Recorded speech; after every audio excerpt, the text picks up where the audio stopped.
Glória a Deus, aleluia.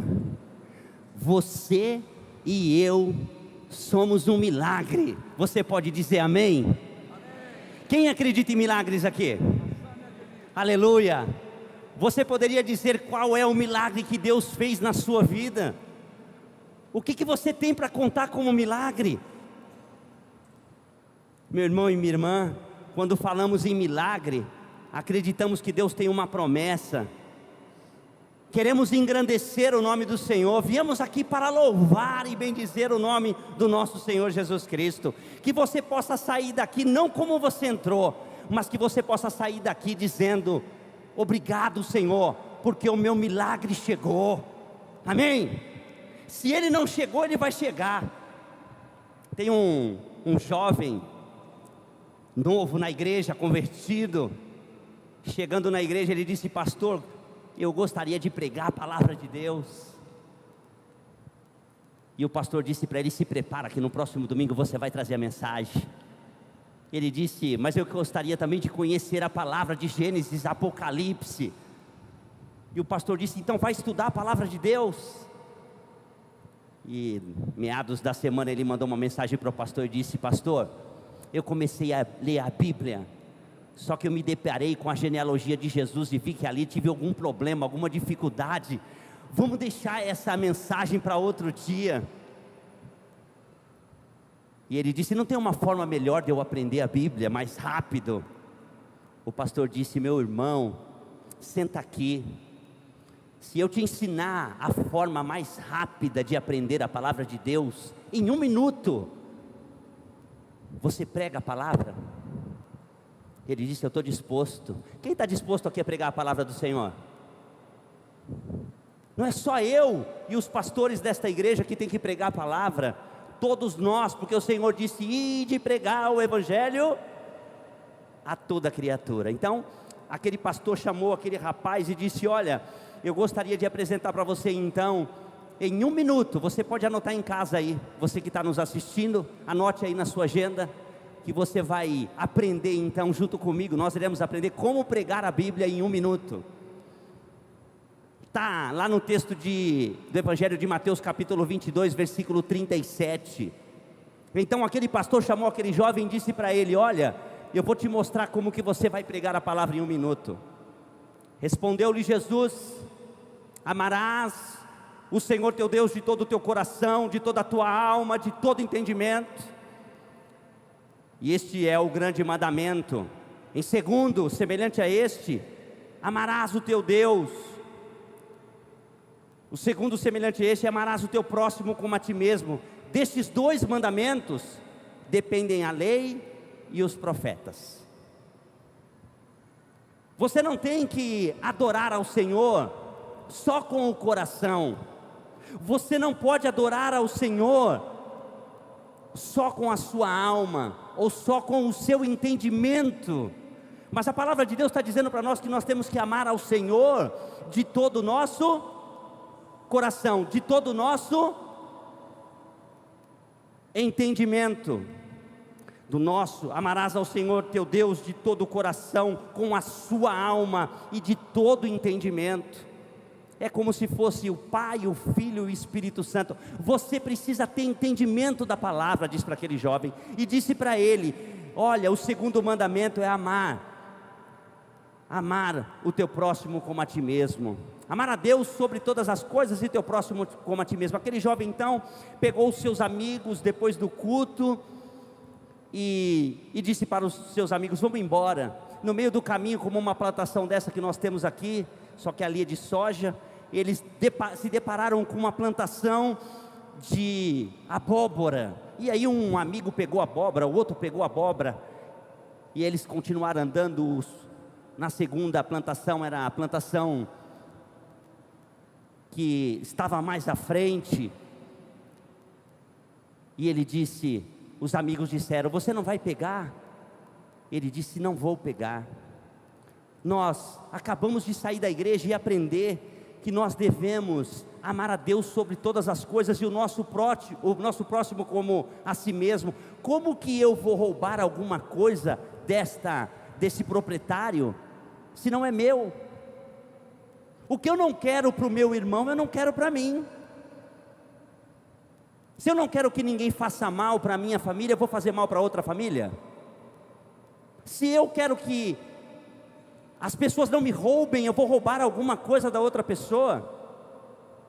Então aquele jovem voltou e disse para o pastor: eu aprendi que eu devo continuar pregando a palavra e devolvendo tudo aquilo que o Senhor tem me entregado.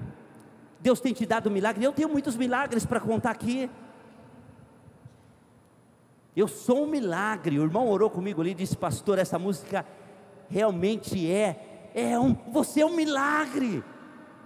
Um homem que viveu 23 anos no mundo e hoje está aqui pregando a palavra da verdade.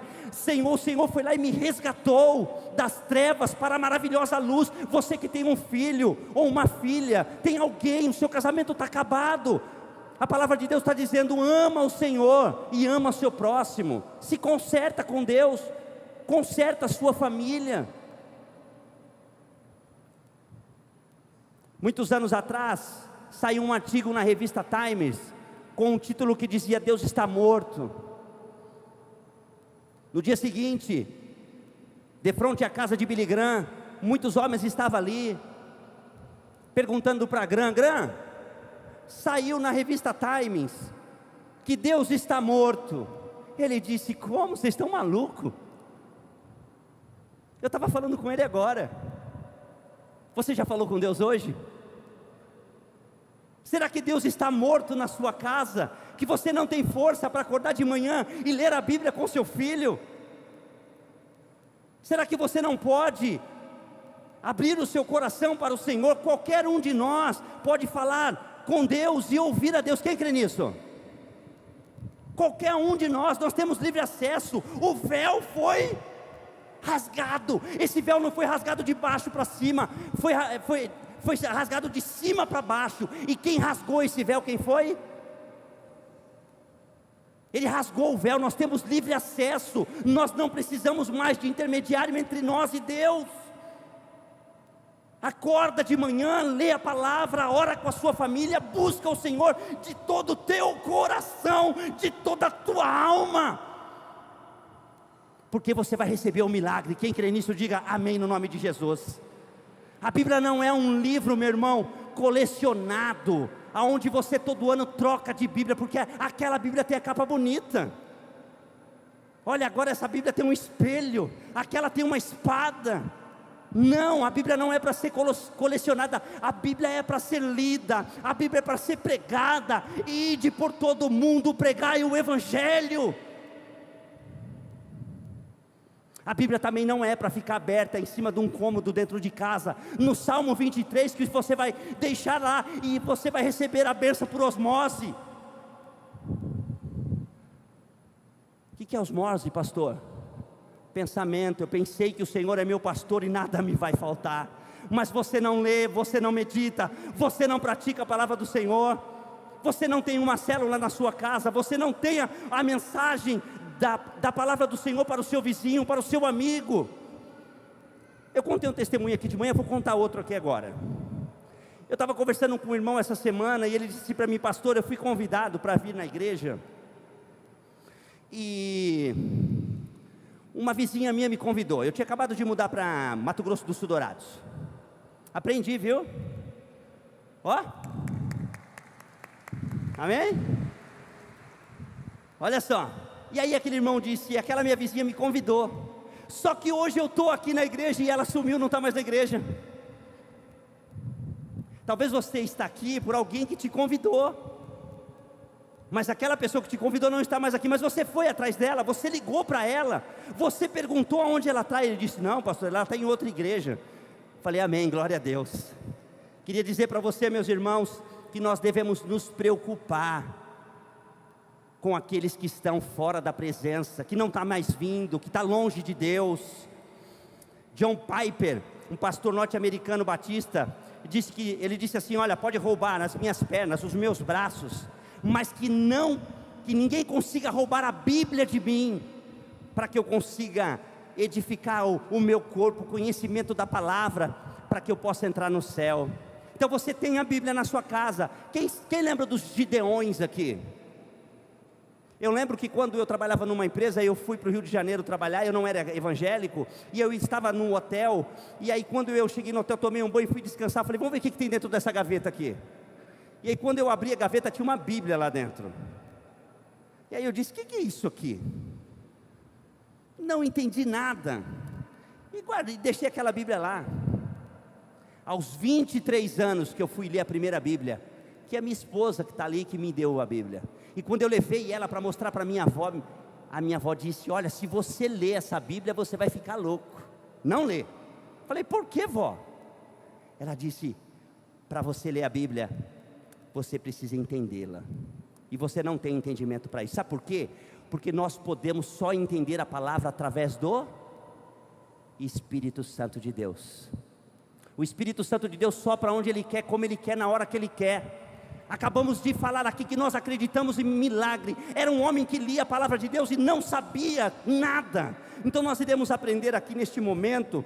E eu queria ler com você o texto bíblico, lá no Evangelho de Lucas capítulo 8, versículos de 4 a 15. Vamos ler a palavra, mas ela vai ser colocada no telão para que possamos assistir. Acompanhe comigo. Um certo homem saiu para semear. Algumas sementes caíram à beira do caminho, onde foram pisadas pelas pessoas e foram comidas pelos passarinhos. Outras caíram no meio de pedras, e quando começaram a brotar, secaram porque não havia umidade. Outra parte caiu no meio dos espinhos e cresceram junto com as plantas e as abafaram. Mas algumas caíram em terra boa. As plantas cresceram e produziram novamente 100 grãos para cada semente. Mestre, por que o senhor usa parábolas quando fala para as multidões? A vocês Deus mostra o segredo do seu reino, mas aos outros tudo é ensinado por meio de comparações, para que olhem e não enxerguem, escutem e não entendam.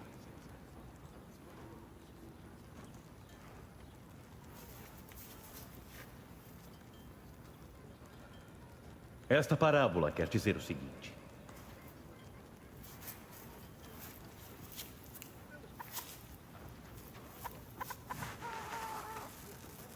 a semente é a mensagem de Deus. As que caíram à beira do caminho são os que ouvem. Mas o diabo chega e tira a mensagem do coração deles, para que não creiam e não sejam salvos. As sementes que caíram nas pedras são aqueles que ouvem a mensagem e recebem com muita alegria, mas não têm profundidade. Creem somente por algum tempo, e quando chega a tentação, abandonam tudo. As sementes que caíram entre os espinhos são as pessoas que ouvem, mas as preocupações, as riquezas e os prazeres desta vida aumentam e as sufocam. Seus frutos nunca amadurecem. E as sementes que caíram em terra boa são as pessoas que ouvem e guardam a mensagem no seu coração bom e obediente, e seguem fiéis até produzirem frutos.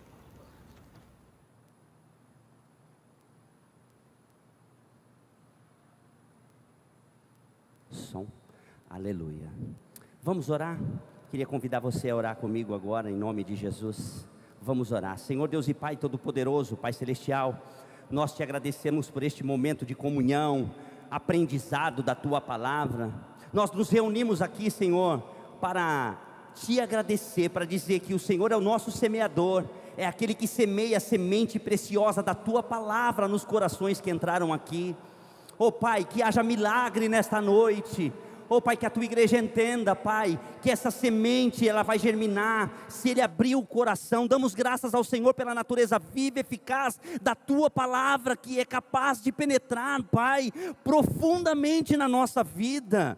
Nós pedimos agora, Pai, na profundidade do nosso coração, que esta meditação explorada, que ela possa ser, Senhor, a Escritura, através do Teu Santo Espírito, trazendo, Senhor, clareza para aqueles que entraram aqui.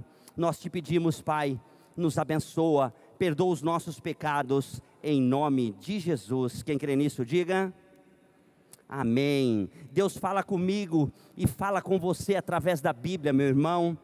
Você, pela manhã, quando acorda, você deixa de tomar o seu café? à tarde de almoçar e à noite de jantar. Você pode até deixar de fazer isso alguns dias. Mas se você continuar nesta prática, você vai ficar doente e vai precisar ir ao médico. A mesma coisa acontece com você quando você deixa de ler a Bíblia. A mesma coisa vai acontecer com você quando você deixar de orar com a sua família. A mesma coisa vai acontecer com você e comigo quando deixarmos de jejuar, de ter um tempo com Deus no quarto de oração. Quando deixamos de fazer isso, nós iremos ficar fraco. E a palavra de Deus diz que vem o diabo e arrebata a semente do nosso coração. O desejo de orar, de ler a palavra, de meditar nela, vai indo embora.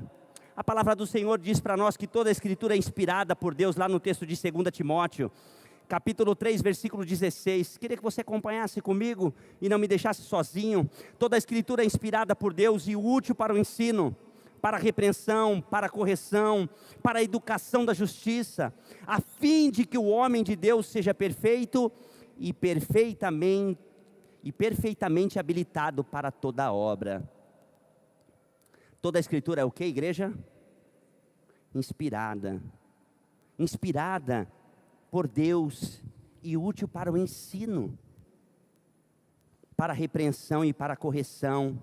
Então a Bíblia é algo fundamental para nós, para mim e para você. Precisamos acordar pela manhã, orar, ler a palavra, pedir inspiração do Espírito Santo de Deus. A Bíblia é para Deus e para você mais importante, mas para o diabo não. Ele quer roubar essa semente de você, do seu coração, da sua família. Como que era a vida dos bereanos? Os bereanos estudavam a Bíblia. Além de os bereanos estudar a Bíblia, eles meditavam nela dia e noite, como o salmista diz. E quando alguém falava alguma coisa contrário, eles diziam: esta palavra não é a palavra da verdade. Eles questionavam. A Bíblia é espelho, a Bíblia é semente, anote aí. A pregação é essencial, ela deve ser realizada todos os dias, não só no domingo, diariamente. Como eu disse, aos 23 anos ganhei uma Bíblia da minha esposa. E quando comecei a ler a palavra de Deus, no primeiro dia do culto, estava no culto sentado, o pastor disse: hoje nós vamos abrir a Bíblia no texto de Abacuque. E aí, ela estava sentada do meu lado, eu abri para a direita, abri para a esquerda, abri para frente, abri para trás. No final do culto eu disse: acabou o culto, irmão. O pastor pregou e eu não tinha conseguido abrir. Não consegui abrir o texto de Abacuque. Hoje nós temos essa tecnologia aqui, o pastor fala: vamos abrir o texto no Evangelho de Mateus, lá no Evangelho de Lucas, e aí coloca aqui, mas naquela época não tinha essa tecnologia. E aí no término do culto eu disse para minha esposa: tem Abacuque na sua Bíblia? Porque na minha eu não achei. Ela conseguiu abrir, leu, e eu fui acompanhar ela sabe? Mas eu não consegui achar na minha. Como que está aí o manusear a palavra do Senhor quando você vai lá na célula e pedem para abrir lá em Abacuque? Será que você vai conseguir abrir? Manusear a palavra do Senhor? Há 3 respostas simples, meus irmãos, que eu queria trabalhar com vocês. Primeiro, você deve conhecer a palavra de Deus como a regra de fé e prática para a sua vida. Sabe o manual, aquele manual que você compra alguma coisa que você tem que ler? Quem lê o manual quando compra uma televisão aqui? Ninguém, ó. É mais fácil ir aonde para saber como que eu devo manusear? Na internet, ela me ensina. É muito mais fácil eu ir lá na internet e investigar aonde que está o texto de Abacuque, ou qual que é o texto, o que ele está me falando, o que o pastor está pregando aqui, o que é verdade. Eu vou lá. Existem várias mensagens no YouTube sobre a semente, a Bíblia. Segundo, você será capaz de avaliar se você estudar como um bereano. Terceiro, ler e estudar a Bíblia é responsabilidade nossa como pai, com os nossos filhos. Quando você traz o seu filho aqui na igreja, o que você deve fazer? Ensinar. Agora a pergunta principal é: devemos ler a Bíblia com a nossa família, com os nossos filhos? Devemos ler a palavra de Deus com os nossos amigos? Por que a Bíblia é útil para ensinar? Primeiro tópico aqui: a Bíblia é útil para ensinar. E isso que a palavra de Deus diz para nós, ela nos dá crescimento, ela nos dá conhecimento, ela muda o nosso caráter. A Bíblia muda o nosso caráter, ela nos confronta dos nossos pecados. Aquele que pecava, não peca mais. Aquele que roubava, não rouba mais. A Bíblia nos educa, ela educa o nosso coração. A Bíblia, ela nos traz sabedoria. Sabedoria para a minha vida financeira, para a minha vida familiar, para a minha vida espiritual. Então, se você não estiver praticando a palavra de Deus, você está com um problema na sua família, porque você está deixando de praticar o que a Bíblia está dizendo, que é meditar nela dia e noite. A Bíblia deve se tornar critério definitivo para a sua vida. Para a sua vida é bússola na qual você confia saber a direção. O conselho que eu dou para você através da Bíblia é você ler a palavra. É você meditar nela de dia e de noite. A Bíblia deve ter a primeira e a última palavra dentro do seu casamento. Quando você tiver um problema dentro do seu relacionamento, senta com a sua família e diz o que a Bíblia está dizendo sobre esse problema e essa dificuldade. Por quê? Porque ela não vai vender nada para você. Ela vai dizer a verdade. Ela vai te mostrar onde você está errando, o que você está fazendo. E quando eu me alimento dessa palavra, meu irmão, eu vou ser edificado, eu não vou ter fome das coisas do mundo. Você imagina uma pessoa que vai na churrascaria, com a família no domingo, e come aquela carne, se alimenta, e quando sai tem um carrinho de pipoca lá fora. O rapaz fala, quer pipoca? Eu nunca vi um pipoqueiro na porta da churrascaria. Por quê? Porque a pessoa sai saciada da churrascaria. Você vai sair saciado daqui nessa noite da palavra de Deus? Oh, bonito, hein? Você vai sair daqui saciado da palavra de Deus? Amém. A palavra de Deus não volta vazia, como diz a palavra do Senhor. Agora, a segunda pergunta, a Bíblia é útil para a repreensão. Quando você lê a Bíblia, como diz lá em 2 Timóteo capítulo 3, toda a escritura é inspirada por Deus, útil ensino para a repreensão. Você precisa ser repreendido quando você lê a palavra e fazer algumas perguntas. Será que eu estou vivendo segundo a verdade da palavra de Deus? Agora, quem que gosta de ser confrontado aqui? Vamos lá. Quem que gosta de ser confrontado com a verdade? Você andando na mentira? Ninguém. E quando isso acontece, e você está preparado, aí a semente cai, que é o tópico aqui agora da semente. A parábola do semeador nos desafia e faz pergunta para nós nesta noite. E aqui a parábola do bom semeador. Olha aqui, vejamos então que Jesus é o semeador. A semente é a mensagem do Evangelho. As sementes lançadas pelo semeador caem em 4 tipos diferentes, que representam 4 tipos de experiências com Deus.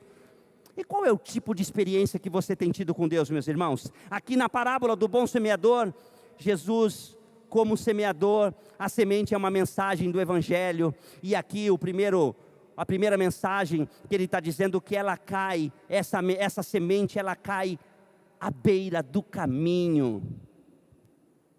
A semente que está sendo pregada, Jesus está dizendo para nós, que ele explica aqui sobre o coração endurecido, que se deixa transitar, meu irmão, por ensinamentos e heresias. Quanto tempo da minha vida eu vivi? Eu não queria tocar aqui em religião, mas eu participei de muitas heresias entrou nessa casa, muitas coisas ruins entrou nessa casa, querendo destruir o meu lar.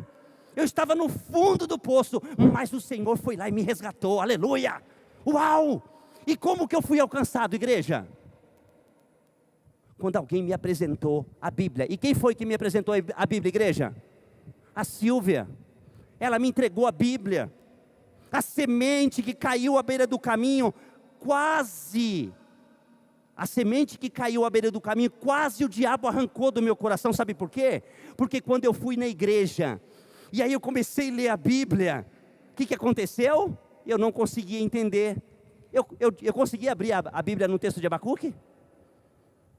Eu disse, isso aqui é coisa de louco, eu não quero mais servir a Deus não. O maligno queria tirar a palavra do meu coração. A fé inconstante abandona o homem nas horas mais importantes. E aí ela disse, vamos caminhar com você. Então quando um líder disser para você, vamos caminhar junto, um coordenador disser para você, vamos caminhar junto, abraça, caminha junto. Lá no Evangelho de Mateus capítulo 25, versículo 56 diz, que muitos discípulos abandonaram Jesus. Dias antes, Pedro estava à mesa com Jesus, tomando a Santa Ceia, e Jesus disse a Pedro, olha Pedro, antes que o galo cante, tu negarás, você vai me negar 3 vezes. Pedro respondeu o que lá no Evangelho de Mateus 26, 35, ainda que me seja necessário morrer contigo, de modo nenhum te negarei. Ele foi inconstante, igreja? Ele negou Jesus? Aí Jesus disse assim, constantemente, Pedro negou Jesus no momento que Jesus precisava. Precisamos lembrar ainda que a fé inconstante também é aquela que é enganada por ventos das doutrinas que estão aí por fora, dizendo para você que aqui não tem o Espírito Santo, que aqui é uma igreja morta, que aqui Deus não habita. Isso é uma mentira.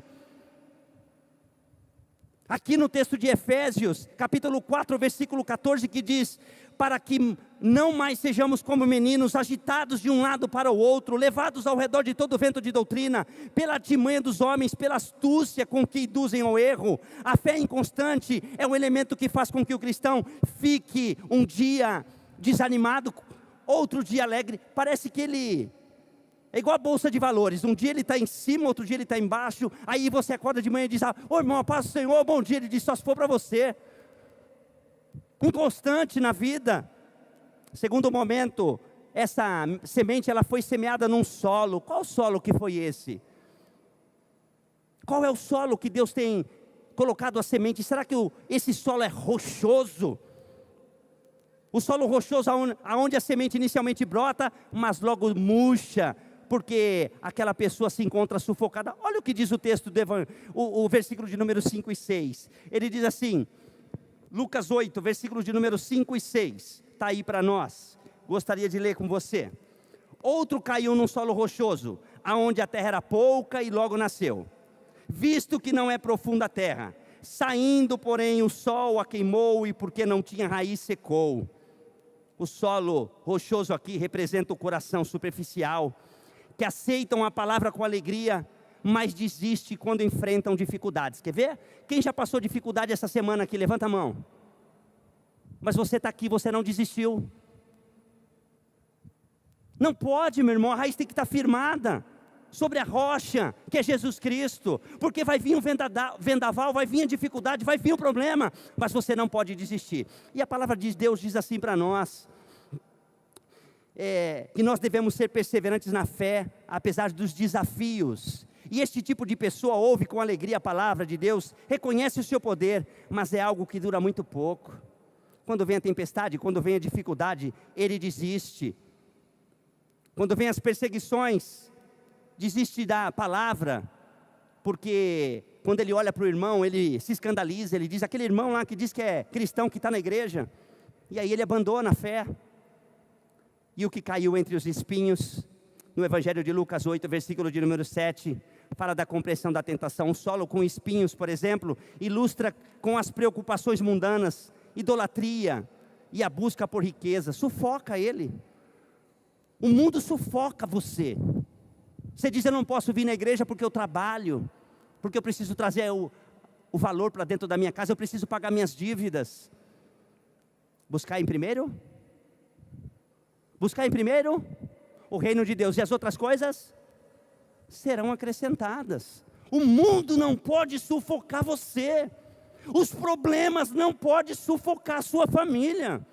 Eu vejo que quando um relacionamento está bom, a vida financeira está boa, o casamento está bem. Mas quando começa a vir os espinhos, as dificuldades, os problemas, aí a pessoa procura o pastor e diz, pastor, estou com um problema. Amém que você fez isso, mas precisamos nos alinhar com a palavra de Deus, para que ela dê fruto a 30, 60, 100 por um. Pessoas que têm fé secular vivem dentro da igreja de uma forma como se estivesse vivendo fora da igreja, como pessoas mundanas. No Evangelho de Mateus, capítulo 19, versículo 21, diz que Jesus testa um jovem rico que deseja ter sucesso com ele. Aí ele vai até Jesus e diz: Senhor, como que eu faço para herdar o reino dos céus? O que Jesus disse para ele? Vai, vende tudo e dê aos pobres. O que ele ficou? Triste. Você está disposto, irmão, a entregar sua vida para Jesus nessa noite? Você já se reconciliou com Jesus? E aí a palavra de Deus diz que caiu num bom fruto. Essa caiu em boa terra e deu fruto. Lá no versículo de número 15, do capítulo 8, diz assim: mas as que caíram em boa terra são os que o coração bom e generoso ouvem a palavra e retêm e dão fruto com perseverança. Fala para o irmão que está do seu lado assim, ó: você deve ser perseverante no seu casamento, com a sua família, na sua vida financeira, na sua vida emocional. Você deve ser perseverante na igreja, na leitura da palavra, no jejum, na oração. Você precisa buscar ao Senhor intensamente. E aí ele está dizendo para mim e para você que dessa vez, essa semente caiu em boa terra, seja a palavra de Deus atingindo o coração daqueles que ouvem. Quem tem ouvidos, ouçam o que o Espírito diz à igreja, aleluia. O Espírito Santo de Deus está neste lugar. Ele está dizendo para mim e para você que você deve entregar a sua vida para Jesus. A última semente que caiu a boa terra, meu irmão, ela deu fruto a 30, a 60 e a 100. Queria dizer para você aqui, que você não deve desistir do seu milagre. Deixa tudo, irmão. Deixa os problemas nessa noite no altar do Senhor. Eu queria convidar você, que estava com dúvida que Deus pode fazer um milagre na vida da sua família, do seu filho que está nas drogas, casamento destruído, vida emocional derrotada. Você vai dizer: eu quero e preciso do meu milagre. Pessoas que escutam a palavra, entendem, mas não vivem o que lê. A fé salvadora cai na boa terra, isto é, num coração que está aberto, sensível para a voz de Deus. A fé salvadora é aquela que faz Zaqueu descer da árvore e abrir a casa para Cristo. Zaqueu, desce da árvore. Como que Jesus sabia o nome dele? Desce da árvore. Hoje eu vou cear contigo na tua casa. O Senhor está pedindo para você também. Abre seu coração para Jesus nessa noite. Eu quero cear com você. Eu quero fazer um milagre na sua casa. Eu quero mudar a sua vida. Deus mudou a minha história. Eu sou um milagre. Milagre. Olha, tem milagres e milagres. Eu vim aqui na cidade de Dourados receber mais milagres com vocês aqui. É aquele que faz uma mulher hemorrágica desejar tocar em Jesus. Fazia quanto tempo que aquela mulher tinha uma hemorragia? A palavra de Deus diz que ela tinha gastado todo o seu dinheiro. Tinha ido em todos os médicos, mas nada tinha dado certo. Talvez você foi em todos os lugares, mas eu queria dizer para você que o anjo do Senhor está passeando em nosso meio nessa noite. Nós vamos cantar agora. Nós vamos louvar ao Senhor. Queria que você se colocasse em pé. Nós vamos dizer que nós precisamos dos nossos milagres. Você acredita em milagre? Um certo rapaz que andava aí afora, 23 anos sem conhecer a verdade, e o Senhor me alcançou meu coração. Eu não sabia o que era milagre, mas alguém me apresentou o milagre, o ruá. O que é o ruá? O Espírito Santo soprou, o Espírito Santo de Deus soprou em mim. Aquela casa que habitava o mal, não habita mais. Mas a palavra de Deus está dizendo para nós, meu irmão, que quando a gente deixa de ler a palavra, quando nós deixamos de servir ao Senhor, a palavra de Deus diz que aquela casa fica vazia. Quem que habita em você? Quem que habita em você é o Espírito Santo de Deus. O Espírito Santo de Deus habita em mim e você. Mas quando você deixa de orar, quando você deixa de proclamar o Evangelho, quando você deixa de orar, de jejuar, aí, meu irmão, a palavra de Deus fala que volta 7 espíritos piores. E aí ele vem e rouba aquela semente. Que o diabo não tem poder para roubar a semente que está no seu coração. E eu queria que você louvasse comigo nesse momento, dizendo: Senhor, eu vim aqui nesta noite e vou receber o meu milagre, no nome de Jesus. Vamos louvar o Senhor bem forte. Eu quero ouvir a igreja declarando o milagre em nome de Jesus.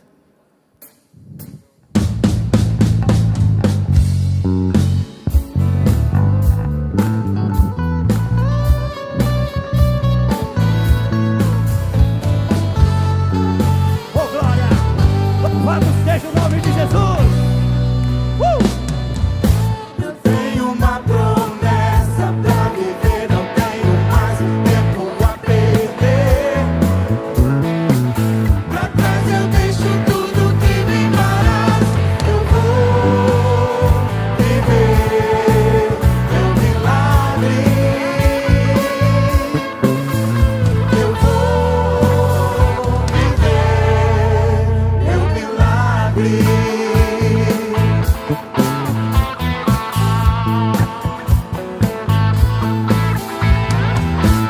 Recebi o nome de filho, escolhido, eleito do Senhor.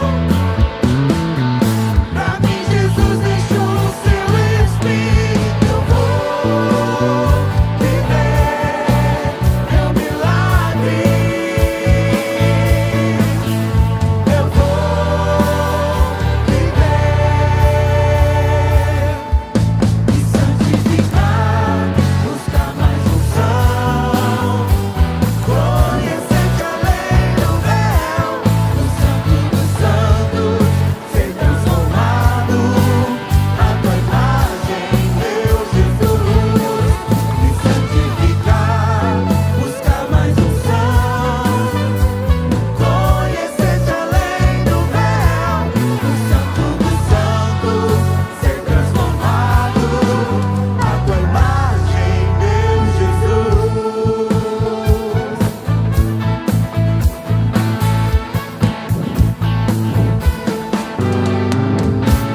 Tenho uma promessa pra viver, não tenho mais tempo a perder. Pra trás eu deixo tudo que me faz. Eu vou viver meu milagre. Eu vou viver meu milagre.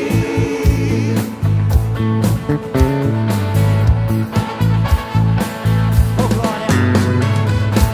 Recebi o nome de filho, escolhido, eleito do Senhor. Pra mim Jesus deixou o seu Espírito. Eu vou viver meu milagre.